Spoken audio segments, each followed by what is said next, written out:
Live long and prosper. Can't take you anywhere too. No, we can't. So here we are. We've survived the first digital age of travel. We've probably survived the second digital age. What about the third? So these are our topics that we're going to go into. We could talk about this. We could have a whole conference on these subjects. I mean, look at them. We've actually cut these down from a very large list. So this is, if you like, the future a little bit reimagined. If you, those of you who were here in 2019, how many people in the audience were here in 2019? Raise your hand. God, not many of you. So this doesn't have any meaning. Oh, well, never mind. The hard call. Yes. So let me turn this over to Ross. Sure. Here, this is all you. Yeah, so firstly, there was supposed to be a fourth musketeer on the stage today. Melissa sends her apologies. She's unwell. She was going to be covering off some of the Web3 stuff, but we'll try and do it in her stead. So, yeah, Hoon asked us to do a bit of prognosticating about the future, what our industry might look like by 2030. So that's sort of the that's sort of like the time frame. So we're talking 7-8 years in the future, and firstly, I think there'll be a whole bunch of things in our industry that won't change dramatically, but there will be some things that change quite significantly. I'm going to talk about product and AI specifically. So I've got a chart here on the right side. This is Ray Kurzweil, famous technologist, futurist, has sort of popularized this. It's basically the rate at which our computational abilities have been developing over a very long period of time has been following this exponential curve. And for a lot of things in computing, the advancements follow directly. We're all very, as humans throughout most of history, things have developed in sort of a linear path, and we're very good at anticipating linear growth and sort of forecasting that forward. What we're not so good at is forecasting things when they're growing exponentially. So, and the examples Hoon just showed us with the some of the recent developments in computational art, I think, have surprised a lot of us. Like intellectually, you can know AI and ML as fields are developing quickly, but then you see something like this, and I think it shocks most people. I think we're going to continue to be shocked because of these exponential computing advancements. I think AI-driven product features will be widespread across the online industry by 2030. Unlike today, I don't think most of us, in most of the companies represented in the room today, I don't think AI or ML is having a dramatic impact on our businesses. Is anybody actually using artificial intelligence in their product line today? Do you mind raising your hand? Yes. There's a few people. Right. Yeah. Yeah, so look, I think a lot of us are playing around with it. I think there's lots of products and apps on the edge, but I don't see it widespread deployments just yet. I think that will change, and some of the factors that are changing that, the big the cloud computing services are making it increasingly easier, sort of so that smaller companies don't have to do the whole the whole pipeline end to end. So I think by 2030, a lot of our products will finally be personalized. I've been coming along to these online travel conferences for best part of 20 years now, and personalization's been a major topic throughout. But if you go to the top OTAs, the top metas, the top whatever your booking platform of choice is, you do a search logged out, you log in, incognito, get a VPN, jump to a different country. Odds are the results you're going to see will be completely standardized. You might see a slightly different price point if you log into a mobile device. I think by 2030 this will actually get done. I think a lot of us are organizing the data sets and figuring out the product pipelines to do this. I think by 2030 conversational agents will be good enough to be used widely for both sort of retail queries, negotiations, but also service. There was a good discussion about that yesterday. I don't think we're quite there today. One of the gating factors is all the back-end systems our poor agents have to work with today. Most of them are not really, they struggle for the humans to use, let alone trying to plug in a poor bot. But the speech recognition and then the speech generation is another one of those areas of AI that have just in the last 6 months or so, taken some pretty dramatic leaps forward. So if you there's a lot of videos I'm running across on YouTube lately where the voiceover is synthesized, and it's almost getting to the point where you can't tell the difference. Almost, we're not that far away. I think a lot of the coding, UI design, creatives for ads, the copy authoring. I think a lot of this will be done either by AI systems directly or by humans assisted by AI tools in the sort of time frame we're talking about. So we've been playing around with some of the tools that Hoon was demonstrating to see if we can crank out decent ad copy, ad creative. It's actually surprisingly good. If you guys go on LinkedIn or Facebook, you can actually generate whole press releases now.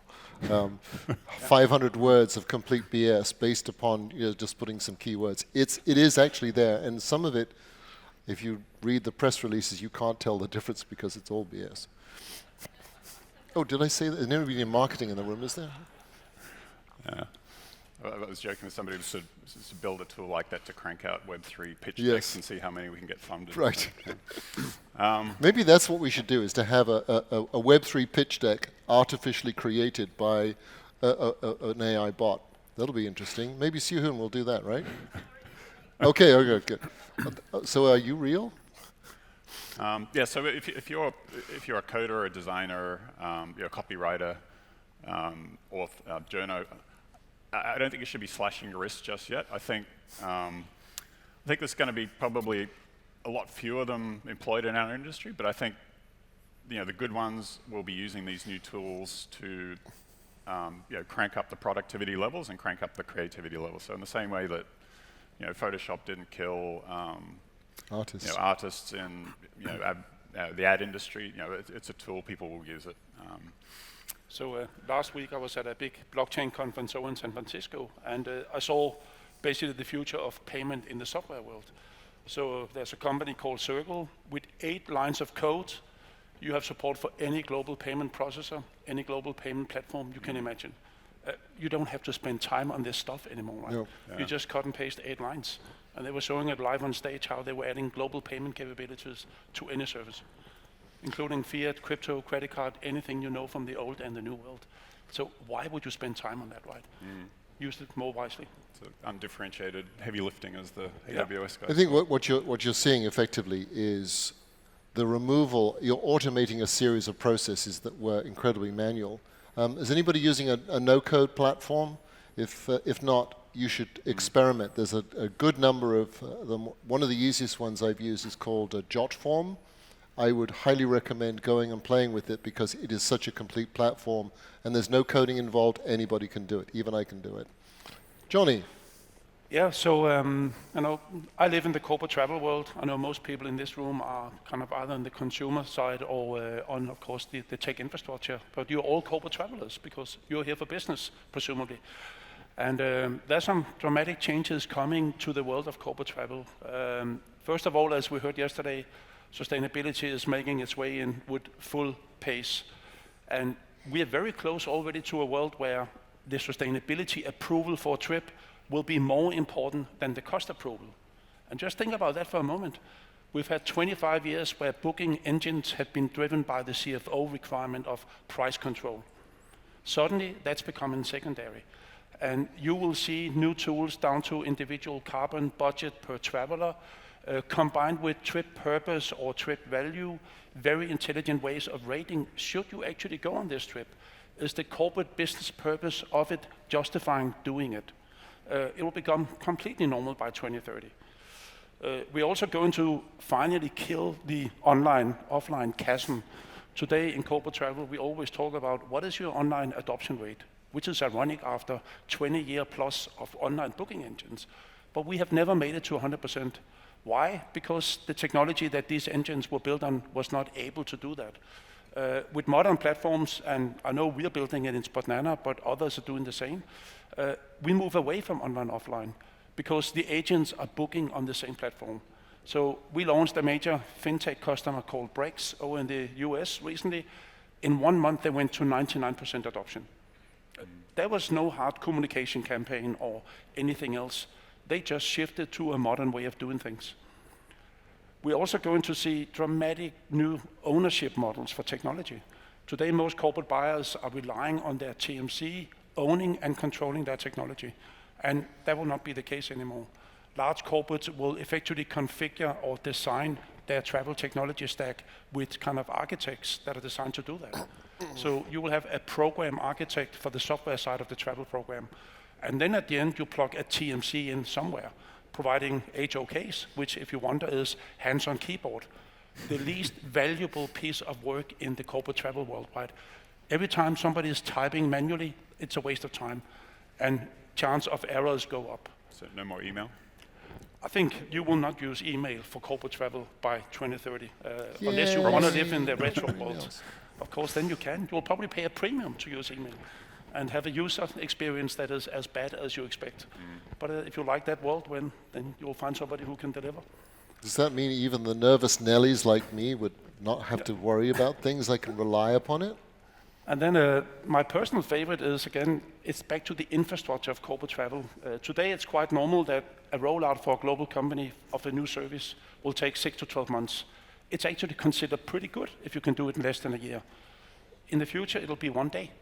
All you need is a digital key saying, I give consent for this platform to activate this service, and microservices will deliver globally in a day. So the speed of innovation, the speed of trying new things will go up dramatically, which puts pressure on the corporate travel program owner. And then we're finally moving away from being booking-centric to being trip-centric. I heard yesterday a great expression, right, that you have the persistent trip. We actually call it continuous trip creation in the Spotnana world. I can add a new segment to my Singapore trip now. It's not a new booking living outside. I'm just adding another service to my trip, which is how I think about it. Why do we keep having all these individual bookings that you are jumping between to find out what is my next move? So this continuous trip building will be part of the corporate travel world going forward. So clearly there's a lot of things that we know that it's going to happen. It's a question of maybe how and when. So some of the things that are very important to power this is identity and payments. So the left-hand slide, by the way, if anybody wants these slides, just let us know or let the organizer know, and we'll share these slides with you. That curve represents the amount of identity fraud in the United States.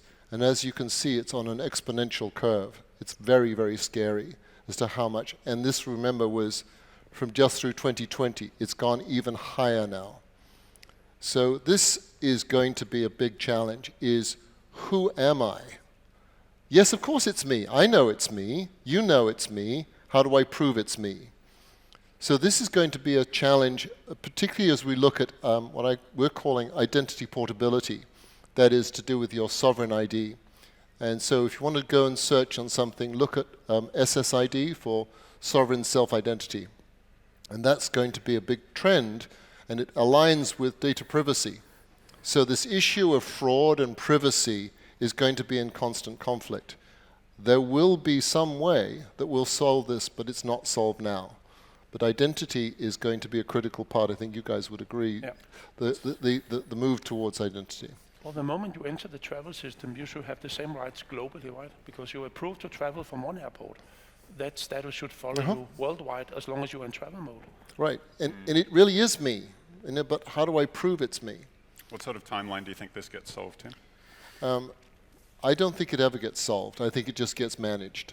So this conflict between privacy and fraud, there will always be bad actors. There's probably even one or two in the audience. Oh, did I say that?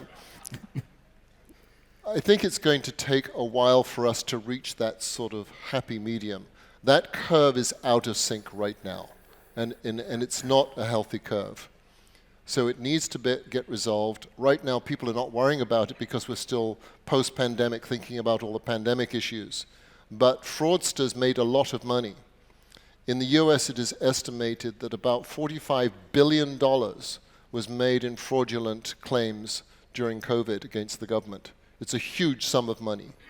And that's just the US, but you know, we're all stupid in the US. So on the right-hand side is payments. Now, payments is fragmenting into every which way from Sunday. But anybody here from an acquirer? Okay, so, there you go. So it's not a good world, is it? You're holding on to the airline's money now, aren't you? For longer. So the challenges with payments is really the amount of time and the sequential level of what's going on with payments. We're going to solve that. Real wallets will start to appear, and those wallets are going to make a huge difference. Credit card companies are not going to be as relevant. They're already less relevant in the Asia-Pacific market, but they're starting to be less relevant in the other markets. Anybody who follows the law, so far Visa and MasterCard have paid out over $20 billion in legal fines for monopolistic practices. So that's going to be a kind of an interesting world. I think Lufthansa a few weeks ago Correct. made a public statement, right, that cost of payment is now higher than cost of distribution. Right. So guess where they're going to put their focus? And they're in fact, they're doing it now. So we can, and if somebody catches me later, we can talk about Lufthansa payments. So it is the largest controllable expense, and there's an antiquated and expensive process. So if nothing else comes out of Web3. Yes, solving payments. Real time, incredibly cheap, guaranteed cross-border payments has to get solved. It has to be solved. Well, it is solved now with the likes of Circle, what I saw last week, right? For 1 cent, you can make any transfer globally. Yep. Of any amount, 1 cent. Obviously, if you're an airline, you're going to consider that technology as part of your payment world. Circle, yeah. All right. Round circle. We'd love to talk about all the things in Web3, but I think we've already covered a lot of that.